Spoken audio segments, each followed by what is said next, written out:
தற்போது நம்முடைய மூத்த பத்திரிகையாளர் திருமதி லட்சுமி இணைந்திருக்கிறார். வணக்கம் திருமதி லட்சுமி. வணக்கம். இப்ப விக்கிரவாண்டி தேர்தல் முடிவுகளை நாம பார்த்துக்கிட்டே இருக்கோம். திமுக 52,117 திமுக வேட்பாளர், பாமக வேட்பாளர் 18,223 அப்படிங்கிற வகையில ஏறக்குறைய 34,000 வாக்குகளையும் தாண்டி முன்னிலை முகத்தோடு திமுக வேட்பாளர் வாக்கு வித்தியாசத்துல போயிட்டு இருக்கிறார். எப்படி பாக்குறீங்க வரக்கூடிய இந்த முடிவுகளை? இது ஒரு இடைத்தேர்தல் தான். வழக்கமா தமிழ்நாட்டினுடைய ஹிஸ்டரி ஒரு இடைத்தேர்தல்ல ஆளுங்கட்சிக்கு வெற்றி அப்படிங்கறது இருக்கும். இதுல மார்ஜின் எவ்வளவு வருதுன்றதான் நம்ம பார்க்கணும். இப்பவே 30,000 கிட்ட மார்ஜின் இருக்கு அப்படின்னா முடிவுகள் பெரும்பாலும் பெரிய வெற்றி திமுகவுக்கு அப்படிங்கிற மாதிரி தான் இருக்கும். ஆனால் இந்த தேர்தல்ல ரொம்ப முக்கியமான அம்சம் அதிமுக போட்டியிடாமல் போனதுதான். ஒருவேளை அதிமுக போட்டியிட்டு இருந்தால் நிலைமை வேறாக இருந்திருக்கும். ஓட்ட இன்னும் பெரிய அளவுல பிரிஞ்சிருக்கலாம். இன்னொன்னு அதிமுகவினுடைய வாக்குகள் யார் பக்கம் போனது? இப்போ அதிமுக வாக்களிக்காமல் இருந்த போதும் கூட 70% மேலாக விக்கிரவாண்டியில போலாயிருக்கு. அப்ப அவங்களோட ஓட்ஸ் எல்லாம் யாருக்கு போச்சு? பிஜேபி கூட்டணிக்கா, இல்ல திமுக கூட்டணிக்கா, அல்லது நாம் தமிழர் சீமானுடைய கட்சிக்கா அப்படிங்கறத பாக்கணும். இது இந்த இடைத்தேர்தல்ல போட்டியிடாமல் போனது அதிமுகவினுடைய பலம்.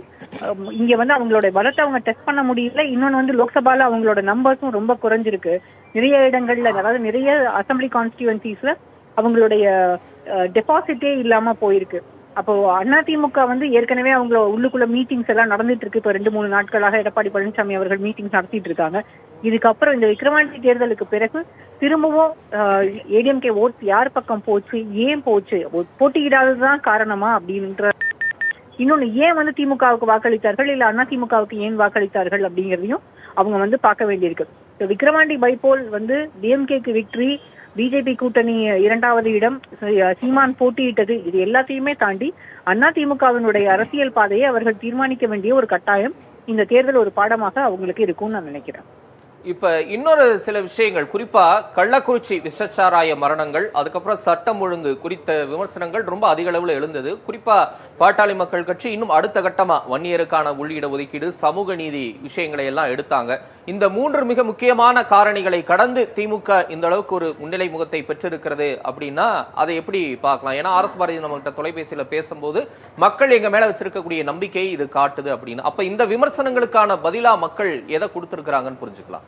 இல்ல, இந்த விமர்சனங்கள் தொடரதான் செய்யும். அது ஒரு ஜெனரல் எலெக்ஷன்ல தான் இந்த விமர்சனங்களுக்கான பதில், அதாவது மக்கள் பதில் சொல்லணும் அப்படின்னு நினைச்சாங்கன்னா ஒரு ஜெனரல் எலெக்ஷன்ல தான் சொல்லுவாங்களே தவிர, அதிலும் ஒரு தொகுதியில நடக்கக்கூடிய ஒரே ஒரு இடைத்தேர்தல்ல இந்த விமர்சனங்களுக்கான பதில மக்கள் தந்துருவாங்க அப்படின்னு நான் நினைக்கல.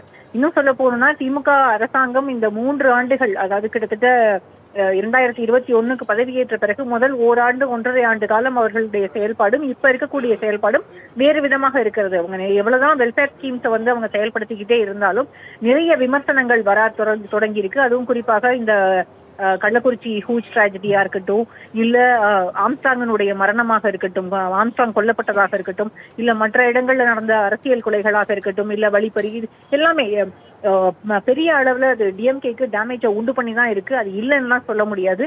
நிறைய பகுதிகளில் அவங்க அன்பாப்புலரா இருக்கவும் தான் செய்யறாங்க. ஆனா என்னன்னா அப்போசிஷன் இதை கேபிட்டலைஸ் பண்ணவே இல்லை. அதிமுக இதை ரொம்ப தீவிரமாக செய்திருக்க வேண்டும். ஒரு கட்டத்துல கூட அவங்க அதை செய்யல. ஏன்னா அவங்க பிராக்சர்டா இருக்காங்க. அவங்க ஒன்னா சேரணும்ன்ற எண்ணம் அவங்களுக்கு வரல.